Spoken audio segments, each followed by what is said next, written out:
चुनाव आयोग के एक फैसले को लेकर सवाल खड़े हो रहे हैं।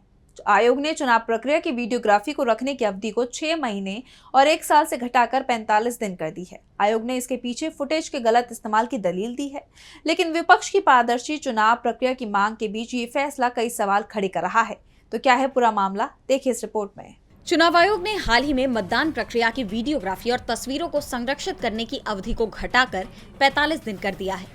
पहले ये फुटेज 6 महीने से 1 साल तक रखा जाता था, लेकिन अब परिणाम घोषणा के 45 दिन बाद अगर कोई चुनाव को लेकर याचिका दायर नहीं होती तो ये डेटा नष्ट कर दिया जाएगा। आयोग ने फुटेज के गलत इस्तेमाल को इसकी वजह बताया, जहां सोशल मीडिया पर फुटेज को तोड़ मरोड़ कर गलत सूचनाएं फैलाई जा सकती हैं। नई गाइडलाइंस के तहत नामांकन, प्रचार, मतदान और मतगणना जैसे चरणों के फुटेज को 45 दिन तक रखा जाएगा। अगर किसी तरह से चुनाव के खिलाफ कोर्ट में याचिका दायर होती है तो संबंधित फुटेज को मामले के निपटारे तक संरक्षित किया जाएगा। आयोग का कहना है कि वीडियोग्राफी कानूनी जरूरत नहीं बल्कि आंतरिक प्रबंधन का हिस्सा है। विपक्ष लंबे समय से चुनाव प्रक्रिया में पारदर्शिता की मांग करता रहा है। सभी बूथों पर वीडियोग्राफी का फैसला इसी दिशा में था, लेकिन इस नए फैसले ने सवाल खड़े कर दिए हैं। कहा यह जा रहा है कि 45 दिन की सीमा इसकी पारदर्शिता को सीमित कर सकती है।